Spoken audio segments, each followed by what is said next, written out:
In a small village on the outskirts of the desert, there lived a young man named Amir. Amir lived alone in an old house he had inherited from his grandfather.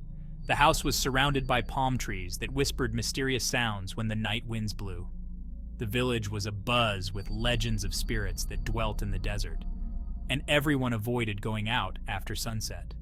One night, as Amir was reading a book about ancient Egyptian history, he heard footsteps outside the house. He thought it might be one of the neighbors, but the steps were heavy and slow, as if something large was walking deliberately.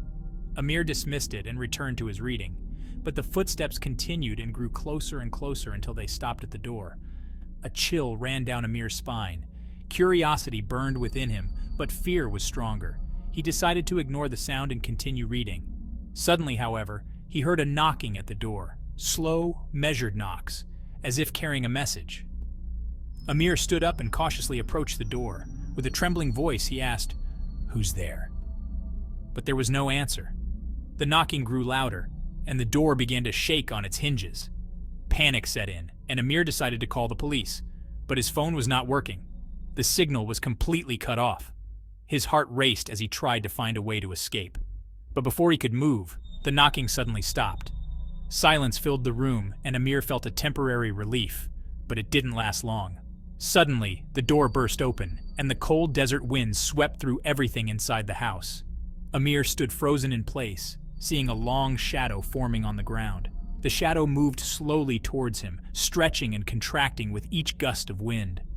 Amir tried to scream, but his voice betrayed him. The shadow drew closer and closer, and its features began to clarify. They were inhuman, with empty eyes and a terrifying smile. Amir felt the cold seep into his veins as he realized he was facing one of the desert spirits everyone had warned him about. The shadow began to speak in a soft, hoarse voice. "Amir, I have come to take you." Its voice was like the sound of sand moving in the wind. Amir tried to move, but his body did not respond. The shadow drew nearer and nearer, and all he could do was stare into those empty eyes that gazed back at him. And then he felt a cold hand touch his shoulder.